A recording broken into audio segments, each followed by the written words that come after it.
దేవుని బిడ్డలారా, మన ధ్యాన భాగం యోబు గ్రంథం 35, 36 అధ్యాయాలు. ముందుగా ఒక చిన్న దృష్టాంతం వినండి. వెనకటికి ఒక ఊళ్ళో ఒక ఆయన ఉండేవాడు. అతనికి ముక్కు మీద కోపం. ఏది అడిగినా ప్రతిదానికి కోప్పడతాడు. కోప్పడడానికి కారణాలు వెతుక్కుంటాడు. కోపపడడం అతనికి అలవాటైపోయింది. అదే అతనిలో ఒక జబ్బుగా పరిణమించింది. బాగున్నావా అంటే బాగా ఉండకుండా ఉంటే విందామా అని అడుగుతున్నావా అంటాడు. మర్యాదగా కాళ్ళు కడుక్కోమంటే నా కాళ్ళు మంచివి కాదనుకుంటున్నావా అని మండిపడతాడు. స్నానం చెయ్యి అంటే నేను మురికి మనిషిని అనుకుంటున్నావా అని ఎగిరిపడతాడు. మీ అబ్బాయి పరీక్ష పాస్ అయినాడా అని అడిగితే ఫెయిల్ కావాలనుకుంటున్నావా అంటాడు. ఈ విధంగా అయిన దానికి కాని దానికి ప్రతి ఒక్కరి మీద విసుక్కుంటాడు, కోప్పడతాడు. అతని జబ్బును ఏ వైద్యుడు బాగు చేయలేకపోయాడు. అందుకని అతనికి అగ్నిపర్వతం అని పేరు పెట్టారు. ప్రియ శ్రోతలు, కోపం అనేది ఒక ఉద్రేకం. దాన్ని దేవుని బిడ్డలు ఆధ్యాత్మీకరించుకోవాలి. ఎఫెసీ పత్రిక 4వ అధ్యాయం 26వ వచనం, కోపపడండి గాని పాపం చేయకండి అన్నాడు భక్త పౌలు. కోపం 2 విధాలు: మంచి కోపం, చెడ్డ కోపం. మంచి కోపం అయితే అందులో స్వార్థం ఉండదు. దాన్ని ప్రజలకు ఉపయోగకరంగా మార్చుకోవాలి. దేవుని యందు విశ్వాసముంచిన వారికి చెడ్డ కోపం మీద ఘన విజయం ప్రాప్తిస్తుంది. ఇప్పుడు మనం యోబు గ్రంథం 35వ అధ్యాయం 1వ వచనం నుండి విందాము. ఎలీహు మాట్లాడుతున్నాడు. యోబు, నీవేమంటున్నావు? నేను పాపము చేసిన ఎడల నాకు కలిగిన లాభం కంటే నా నీతి వలన నాకు కలిగిన లాభమేమిటి? అది నాకు ఏమి ప్రయోజనము అంటున్నావా? అంటే దేవుడు అన్యాయస్తుడని గదా నీ ఉద్దేశ్యం? నీ హేతుబుద్ధి పెడత్రోవ పట్టింది. 5వ వచనం, ఆకాశము వైపు నిదానించి చూడు, నీకన్నా ఉన్నతమైన ఆకాశ విశాలముల వైపు చూడు. నీవు పాపము చేసినా ఆయనకు నీవేమైనా చేయగలిగావా? నీ అతిక్రమాలు విస్తరించినా ఆయనకు నీవేమైనా చేయగలిగావా? నీ ప్రవర్తన వల్ల దేవుడు ఎలా ప్రభావితుడవుతాడు? ఆయనకు నీ పట్ల జాలి, ప్రేమ అంతకు మించి మరేమీ కాదు. అబ్రహాము విషయం చూడండి. హాగరు అనే దాసిదాని విషయంలో అబ్రహాము పాపం చేశాడు. దాని ద్వారా ఎట్టి ఫలితం వచ్చిందో అందరికీ తెలుసు. నేటి వరకు మధ్యప్రాచ్యంలో అబ్రహాము చేసిన దాన్ని బట్టి సంఘర్షణలు కొనసాగుతూనే ఉన్నాయి. శారా సలహా విని ఈజిప్టు దాసీదాన్ని కూడినందుచేత శారా, అబ్రహాములిద్దరూ దీనికి నైతిక బాధ్యత వహించవలసి ఉంది. 4000 సంవత్సరాలు వారి చర్య ప్రపంచ చరిత్రపై దుష్ప్రభావం చూపెట్టింది. అందుకే మానవుడు పాపం చేస్తే దేవుడు బాధపడతాడు. 8వ వచనం, నీ వంటి మనుష్యునికే నీ చెడుతనపు ఫలము చెందుతుంది, నరులకే నీ నీతి ఫలము చెందుతుంది. మానవుడా, మనలో ప్రతి ఒక్కరము చెప్పే మాట, చేసే పని ఇతరులపై ఎలాంటి ఫలితం చూపుతుందో ఆలోచించండి. ఎలీహు చెప్పిన మాట అక్షరాల నిజం. ప్రతి ఒక్కడూ బోధకుడే, ఉపాధ్యాయుడే అయితే ఇతరులు ఏమి నేర్చుకుంటున్నారు అన్నదే సమస్య. అనేకులు బలాత్కారం చేయడం వలన జనులు కేకలు వేస్తారు. బలవంతుల భుజబలానికి భయపడి సహాయం కొరకు కేకలు వేస్తారు. అయితే రాత్రియందు కీర్తనలు పాడడానికి ప్రేరేపిస్తూ, భూజంతువుల కంటే మనకు ఎక్కువ బుద్ధి నేర్పుతూ, ఆకాశ పక్షుల కంటే మనకు ఎక్కువ జ్ఞానం కలుగజేస్తూ, నన్ను సృజించిన దేవుడు ఎక్కడ ఉన్నాడని అనుకునేవారు ఎవరూ లేరు. విశ్వాసులారా, వింటున్నారా? రాత్రియందు కీర్తనలు పాడడానికి మనలను ప్రేరేపించేవాడు దేవుడే. దేవుని యందే మనకు ఆనందం. ఎఫెసీ పత్రిక 1వ అధ్యాయం 3వ వచనం, మీ హృదయాలపై ఈ వచనాన్ని ముద్రించుకోండి. మన ప్రభు అయిన యేసుక్రీస్తు యొక్క తండ్రి అయిన దేవుడు స్తుతించబడునుగాక. ఆయన క్రీస్తునందు పరలోక విషయములలో ఆత్మ సంబంధమైన ప్రతి ఆశీర్వాదమును మనకు అనుగ్రహించాడు. ఆశీర్వాదము అనగా అర్థమేమిటి? ఆశీర్వాదం ఆనందాన్ని కలిగించేది, ఆనందాన్ని వృద్ధి చేసేది. అదే ఆశీర్వాదం అంటే. మోషే కొండపై నుండి దిగివచ్చినప్పుడు అతని ముఖచర్మం ప్రకాశించింది. దేవుడు మన పాపాలు క్షమించినప్పుడు, దేవుని కృప మనము అనుభవించినప్పుడు, దేవుని సహవాసంలో మనకు ఆనందం. అదే ఆశీర్వాదం. 1 యోహాను 1:4 మన సంతోషము అనగా ఆనందము పరిపూర్ణమవడానికి మేము ఈ సంగతులను రాస్తున్నాము. రాత్రియందు కీర్తనలు పాడడానికి దేవుడు మనల్ని ప్రేరేపిస్తాడు. చెరసాలలో పౌలు శీలలు పాటలు పాడారు. అది అర్ధరాత్రి వేళ. ఎలీహు ఈ సత్యాన్ని నేర్చుకున్నాడు. గోత్రకర్తల కాలంలో రాత్రియందు ఆనందగీతాలు పాడుకునే కృప దేవుడు ఎలీహుకు అనుగ్రహించాడు. ఇతని ప్రసంగమే గోష్ఠీ సభకు ముగింపు. దేవుడు యోబుతో నేరుగా మాట్లాడబోతున్నాడు. ఒక పెద్ద గాలి తుఫాను రాబోతున్నది. తుఫానులో నుండి దేవుడు యోబుకు ఉపదేశించబోతున్నాడు. జీవితంలో పెను తుఫానులు చెలరేగినప్పుడు దేవుడు ప్రశాంతంగా మన ఆత్మలతో మాట్లాడతాడు. లోకమిచ్చేటట్లు కాదు, దేవుని శాంతి మనకు అనుగ్రహిస్తాడు. మనకు దేవునికి ఎట్టి పరిస్థితి అడ్డము రాకూడదు. ప్రియ శ్రోతలారా, ఈ అధ్యాయంలో దేవుడెంత గొప్పవాడో వర్ణించబడింది. దేవుని ఎదట ఎవరూ గొప్పవారు లేరు. యోబు తాను మనుష్యుల దృష్టిలో గొప్పవాణ్ణి అనుకోవచ్చు గాని దేవుని దృష్టిలో అతడు మానవ మాత్రుడే. అయితే దేవుడు యోబును ప్రేమించాడు. అందుకే దేవుడు పరలోకంలో సైతానుతో యోబు పక్షాన వాదించాడు. మరో మాట, దేవుడు మహోన్నతుడు. అయితే దేవుడు మనకు దూరస్థుడేమీ కాడు. ఆయనకు మనమంటే ఎంతో శ్రద్ధ. దేవుని ప్రేమ ఎంతో గొప్పది. ఎఫెసీ పత్రిక 2:4 దేవుడు కరుణా సంపన్నుడై ఉండి మనము మన అపరాధముల చేత చచ్చిన వారమై ఉండినప్పుడు సహితము మన ఎడల చూపిన తన మహాప్రేమ చేత మనలను క్రీస్తుతో కూడా బ్రతికించాడు. కృపచేత మనము రక్షించబడ్డాము. దేవుని కనికరం ఎంతో గొప్పది. కీర్తనలు 86:13 ప్రభువా, నా దేవా, నా ఎడల నీవు చూపిన కృపా కనికరములు అధికమైనవి. పాతాళపు అగాధము నుండి నా ప్రాణాన్ని తప్పించావు. అలాగే దేవుని దయాదాక్షిణ్యాలు ఎంతో గొప్పవి. 117 కీర్తన 2 యెహోవా కృప మన ఎడల హెచ్చుగా ఉన్నది. ఆయన విశ్వసనీయత నిరంతరము నిలుస్తున్నది. కాబట్టి సమస్త అన్యజనులారా, యెహోవాను స్తుతించండి. సర్వజనములారా, ఆయనను కొనియాడండి. విశ్వాసులారా, వింటున్నారా? దేవుడు మన కష్టాలు కడగండ్లు వెంటనే తొలగించకపోవచ్చు గాని ఆయన మనకు రాత్రివేళ ఆనందగీతాలు పాడగలిగే ఆత్మానందం ఇస్తాడు. కీర్తనలు 42:8 పగటివేళ యెహోవా తన కృప కలుగ ఆజ్ఞాపిస్తాడు. రాత్రివేళ ఆయనను గూర్చిన కీర్తన, నా జీవదాత అయిన దేవుని గూర్చిన ప్రార్థన నాకు తోడుగా ఉంటాయి. 77 కీర్తన 6 నేను పాడిన పాట రాత్రియందు జ్ఞాపకం చేసుకుంటాను, నా హృదయమున ధ్యానించుకుంటాను. 119 కీర్తన 62 న్యాయమైన నీ విధులను బట్టి నీకు కృతజ్ఞతాస్తుతులు చెల్లించడానికి అర్ధరాత్రి వేళ నేను మేల్కొనేవాణ్ణి.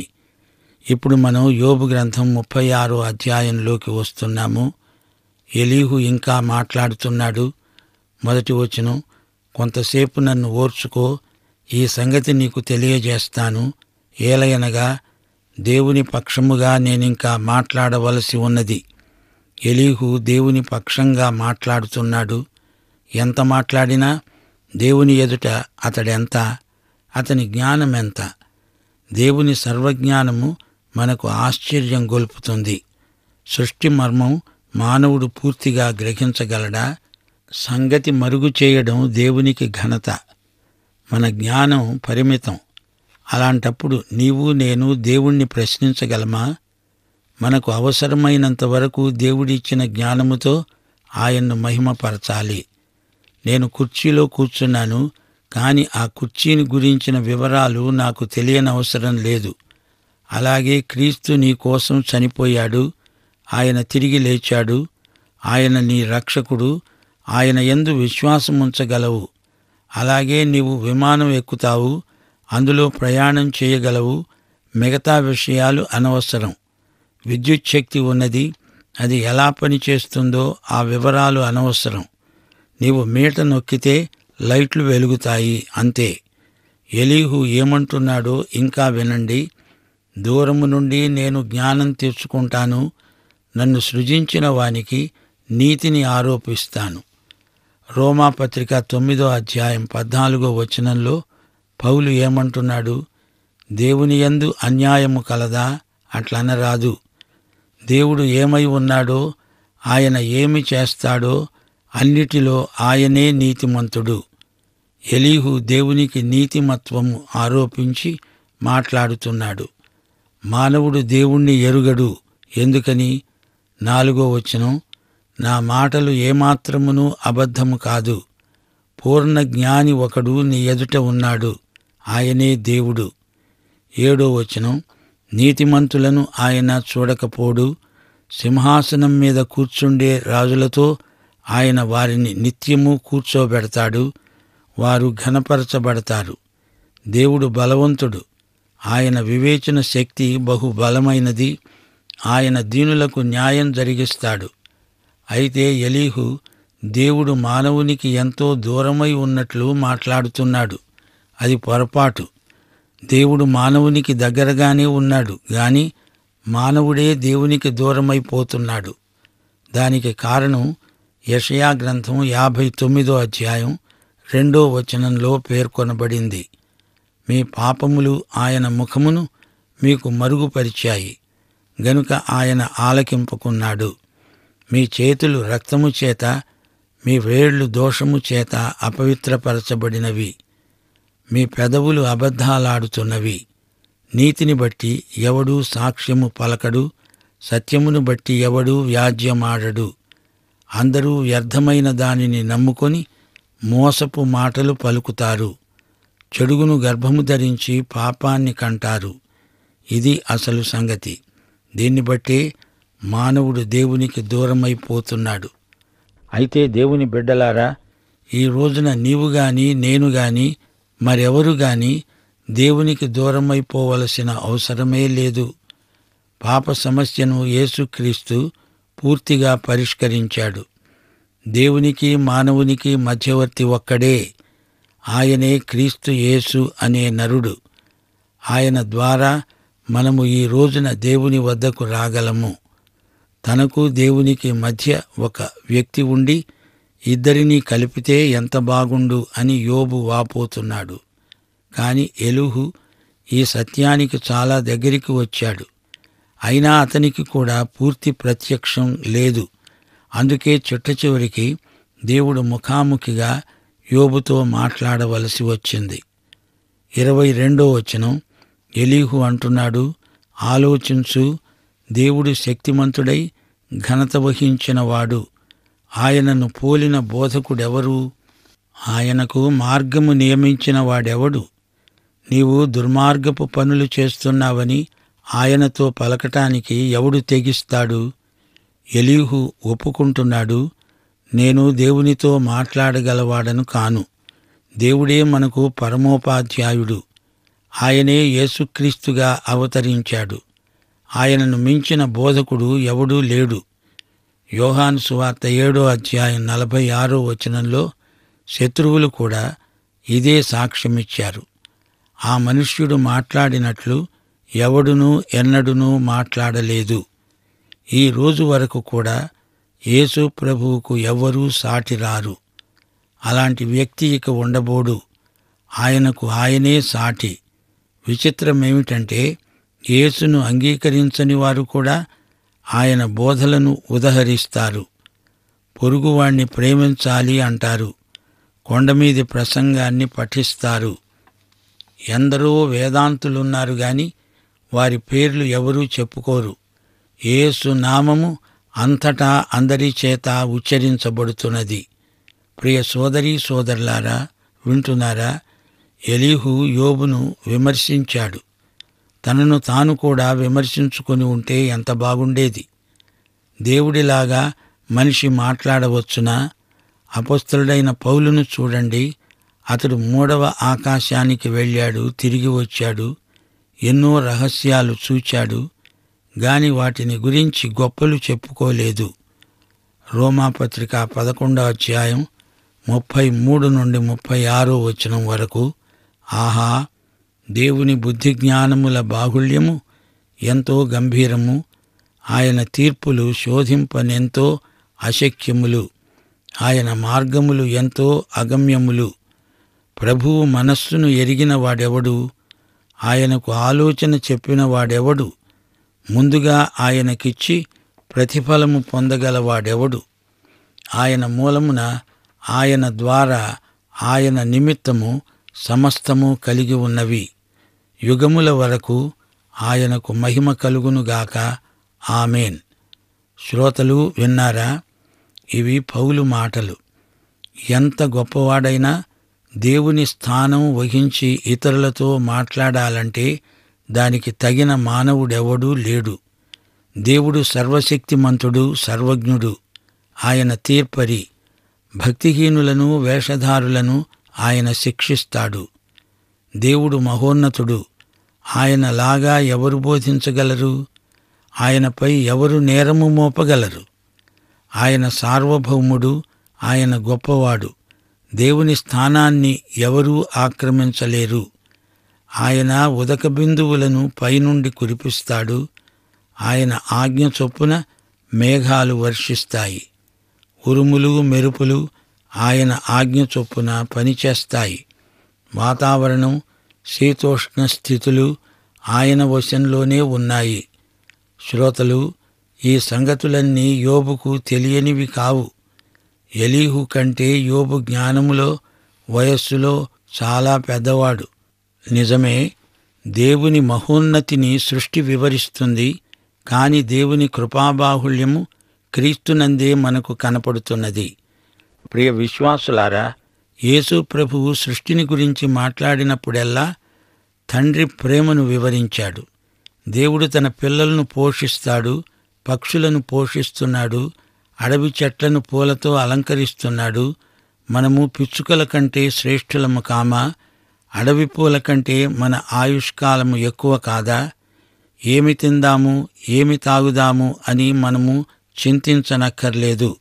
అయితే ఒక మాట, దేవుని సృష్టి యావత్తు రోమా 8వ అధ్యాయం 22వ వచనం ప్రకారం ఇది వరకు ఏకగ్రీవంగా మూలుగుతూ ప్రసవ వేదన పడుతున్నది.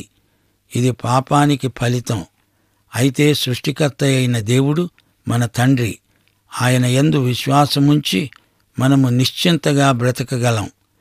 ప్రియ విశ్వాసులారా, గ్రహించండి, శ్రమలను గురించి దేవుని బిడ్డలు కంగారు పడనక్కర్లేదు. యోబు గ్రంథము శ్రమలను గురించి నేర్పిన సంగతులు అమూల్యమైనవి.